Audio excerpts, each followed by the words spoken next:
ఏంటి అన్న ఏంటి ఇక్కడ ఈ జీడీ నెల్లూరు నియోజకవర్గంలో ఈ గడిచిన 10 సంవత్సరాల్లో ఇక నారాయణ గారి స్వామి అభివృద్ధి ఎలా ఉంది ఇక్కడ? సార్ అభివృద్ధి అంటే పెద్దగా ఏం లేదు సార్. ఎందుకంటే రోడ్ల విషయానికి వస్తే ఎక్కడ చూసినా గుంతలే. మరి ఒక్కొక్క 2 అడుగులు ఉంటుంది ఒక్కొక్క గుంత, అంత పెద్ద రోడ్లు ఉన్నాయి. కన్స్ట్రక్షన్ పరంగా వచ్చినా ఏం పెద్దగా లేదు. చెక్ రోడ్లు ఎన్ని వేస్తున్నామో కావాలనే బురద జల్లడానికే చేస్తున్నారు. ఏ రోడ్లన్నీ మంచిగానే ఉన్నాయని చెప్తా ఉన్నారు. లేదు సార్, లేదు సార్, మొత్తం గుంత రోడ్లే. లాస్ట్ ఇయర్ లోకేష్ బాబు ఈ యువగాలం పాదయాత్రకి ఈ రూట్ లో వచ్చినప్పుడు ఊరికే పైన మరమ్మతులు చేశారు అంతే. పెద్దగా చేసిందంటూ ఏం లేదు అసలు.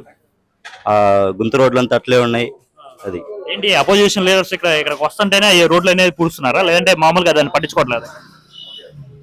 అంటే ఎలక్షన్ టైం కాబట్టి ఇప్పుడు చేస్తున్నారు.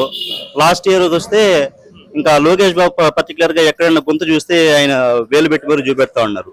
సో ఇక ఇంత పెద్ద ఉన్నా ఇక్కడ ఏం డెవలప్మెంట్ జరిగింది, ఏం వేశారు రోడ్లు అనేసి. సో వాళ్ళు వస్తున్నారు, వాళ్ళ దగ్గర మాట్లాడకూడదని ఊరికే అట్లా పైకి అట్లా షో చేసుకున్నారు అంతే. జీడీ నెల్లూరు నియోజకవర్గంలో ఎన్డీఏ అభ్యర్థి ఏదైతే జనసేన, తెలుగుదేశం, బీజేపీ ఉమ్మడి అభ్యర్థి విఎం థామస్ గారు ఇక్కడ పోటీ చేయబోతున్నారు. మరి ఇక్కడ ఎలా ఉండబోతుంది ఆయన ప్రభావం? సార్ థామస్ గారు ఈ నియోజకవర్గంకి రావడం అనేది గొప్ప విషయం అండి. బికాస్ ఆయన చాలా ఎడ్యుకేటెడ్.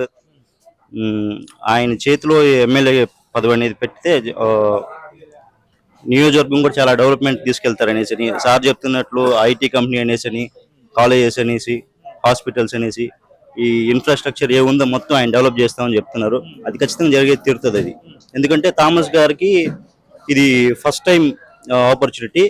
అండ్ మోరోవర్ ఆయన డబ్బులు సంపాదించుకోవడానికి అయితే రావట్లేదు. ఎందుకంటే ఆయన దగ్గర చాలా డబ్బు ఆయన దగ్గర ఉంది. ఇక్కడ ఈ నియోజకవర్గంలో ఎవరికైనా ఏదైనా చేద్దామని చెప్పి ఆ ఉద్దేశంతో ఆయన వచ్చారు ఇక్కడికి.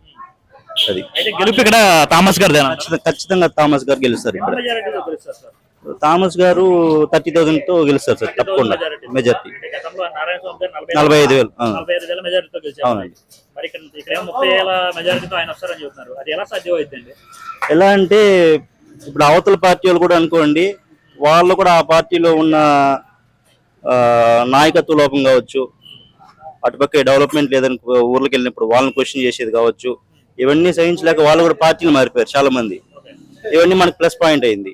న్యూట్రల్ ఓట్లు ఏవైతే ఉన్నాయో వాళ్ళు కూడా చాలా మంది మారారు. అంటే లాస్ట్ ఈ ప్రజాస్పందన ఏవైతే ఉందో అది కనుక్కుంటా ఉండగా తెలుస్తా ఉంది. తప్పకుండా థామస్ గారు గెలుస్తారు.